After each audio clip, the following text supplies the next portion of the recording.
Hello' friends, তো আজি আন এটা ভিডিঅ' লৈ আপোনালোকক স্বাগতম। ভিডিঅ'টো নিশ্চয় আপোনালোকে গমেই পাইছে, ছবিকেইখন দেখা পায়। এয়া আমাৰ বানপানীৰ ভিডিঅ'। গতিকে আমাৰ ঘৰৰ পৰা আৰম্ভ কৰিছোঁ, এই ঘৰৰ ওচৰলৈকে পানী।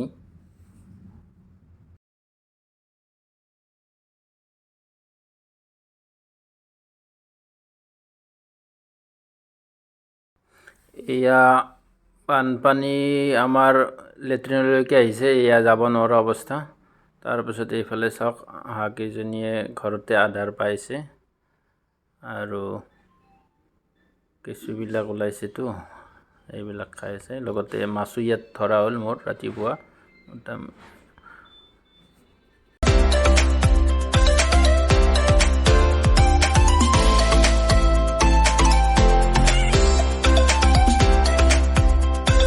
পানী ধুনীয়া হ'ব হৈছোঁ আৰু এই দলঙৰ ওচৰলৈ আহিছে।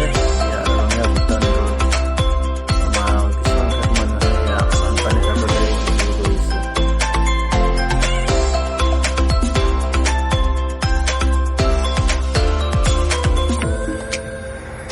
এয়া ৰঙীয়া ভূটান ৰোডৰ মেইন ৰোডত পানী লাগু অৱস্থা লাগিছে, মানে ওপৰেদি বৌ অৱস্থা হৈ আছে।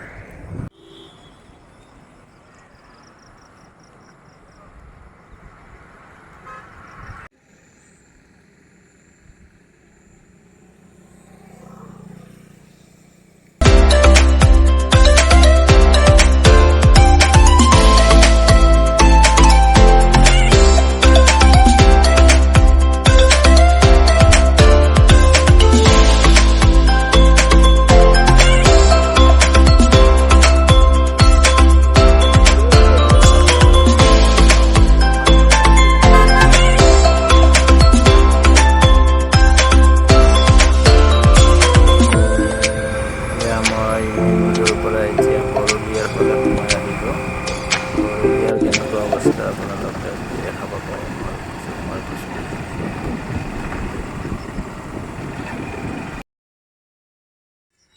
তো ফাইনেলি আহি গ'লোঁ আমি বাইটিহঁতৰ ঘৰ। এয়া ঘৰত পানী, চোতালত পানী, এয়া চব ডুবি আছে। ঘৰ উঠো হৈছে, পানী ছাগলীকেইটা এনেকৈ ৰাখি আছে। হাই, হেল্ল', কেনেকুৱা পানীৰ খবৰ? আৰু সেইফালে ডুবি গৈছে নে? গতিকে দেখা পালোঁ আমি বানপানীটো কিমান ভয়ংকৰ। এতিয়া ঘৰত ৰাস্তাত সকলোকে এইফালেদি আহিব নোৱাৰা হৈছে, গতিকে মই সেইফালেদি আহিলোঁ। এয়া তো ফ্ৰেণ্ডছ, আমাৰ লগতে কেঁচুসকলৰো খুব বিপদজনক অৱস্থা। এয়া মৰি গৈছে, এয়া ডামৰা হৈছে, ওলাইছে এনেকুৱাকৈ। কেঁচুবিলাকে এনেকুৱাকৈ আছে।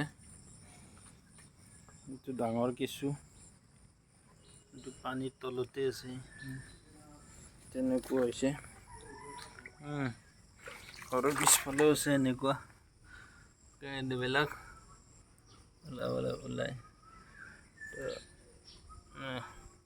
খুব দুখ লগা অৱস্থা। এয়া ঘৰৰ ভিতৰত বাকচ খাপে বাল হৈ আছিলে, বাকচৰ তলত।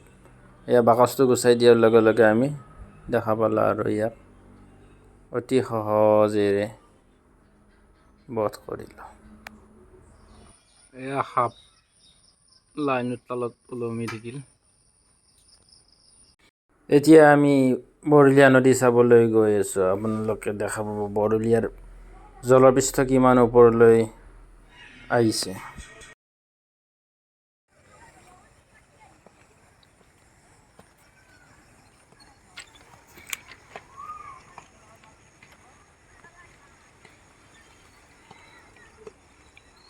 প্ৰায় বাগৰো কিছু বাগৰি আছে গছৰ কাষেৰে।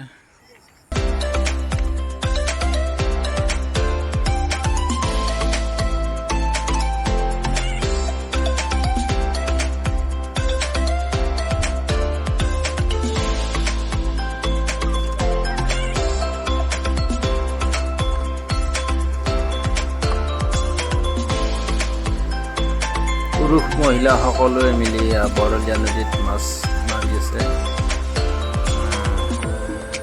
যদিও বা পানীবিলাক চাই ভাল লাগে বানপানী দেখিবলৈ, কিন্তু ইয়াৰ পিছত এখন দুখজনক ছবি আছে, কিয়নো বহুতৰে পুখুৰী এৰিৰ মাছ এৰি দিয়া সাঁচতীয়া ধনেৰে এৰি দিয়া মাছ ওলাই আহিল আৰু নদীৰ পানীৰ লগত লগ হৈ গৈছে।